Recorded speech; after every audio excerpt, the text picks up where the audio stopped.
Hi everyone, welcome back to our channel. My name is Anastasiya from Canada B&N Consultancy. We help you to be informed and updated about the latest news to Canada and immigration to Canada, and to help you catch any opportunities to go to work in Canada, to study, or just to visit Canada.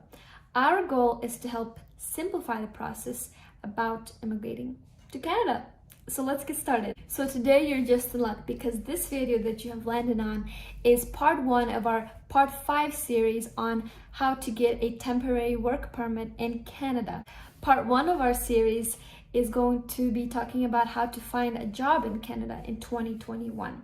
So if you haven't already, please feel free to subscribe to our channel where we will be regularly posting videos that may be able to help you about any of your immigration concerns.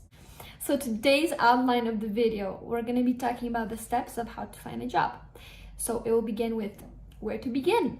Where do you begin looking? How do you begin in general? Then we're going to talk about brainstorming about what area that you'd like to work in. We'll then move on to creating your resume, building an online social media presence, and then applying it and where to apply. Ask yourself, where do I begin? The second question that you'd like to ask yourself is, what area of work do I actually want to work in? What area of work interests me? This could also be tailored to the skill that you already have. It could be in areas of IT, medicine, education, teaching, right? It could be also in a specific skill of management, project management, administration, and so forth. So think about the area that you would like to work in and the area that interests you the most. If you are starting to think about the skills or the area that you would like to work in, but you're still kind of confused and you don't know, you can always talk to us and consult with us, and we can give you a general idea or sense. Once you've thought about what kind of area that you would like to work in, whether it's being a sales representative or an accountant, let's move on then to going to your resume. Making a resume is quite important. Perhaps we've all went through the process of making a resume.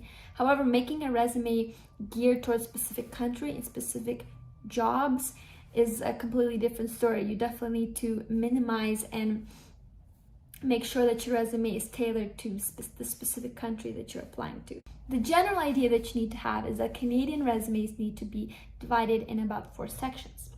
First, it's to, of course, make sure that your name, contact information, work experience, and education is divided in those 4 sections.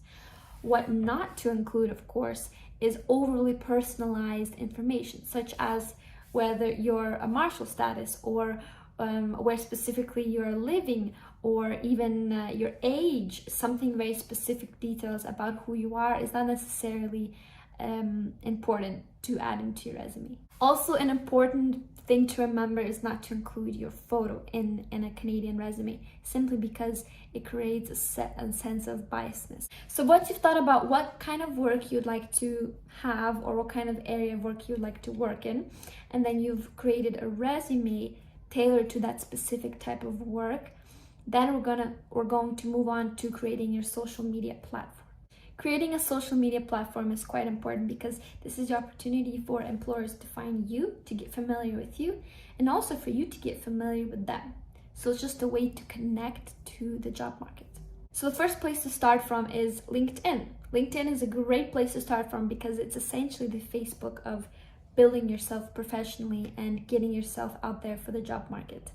The question now is, where do you search for jobs? Which online platforms do you start searching for jobs and essentially attaching your resume to those jobs? The places where you can start looking is, of course, LinkedIn. LinkedIn is a great place to look for jobs. Another recommendation that we have is not only on LinkedIn to be searching, but also on Indeed, Career Builder, and a platform called Robert Half. All of these places are quite popular for Canada and for Canadians and people that don't live in Canada to find jobs. Something also important to note, some Canadian job offers require the NOC, which is the National Occupation Code.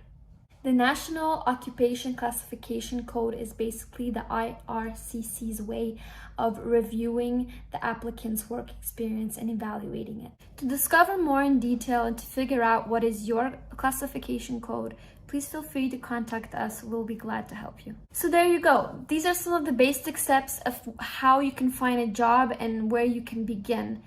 This is just a way for you to get started, for you to get a base on your job search in Canada. Thank you so much for joining this series and watching this video. I hope you enjoyed it just as much as I enjoyed talking to you guys. And if you ever need guidance, ever need just someone to consult you, to guide you through any of your immigration questions or processes, please feel free to contact us.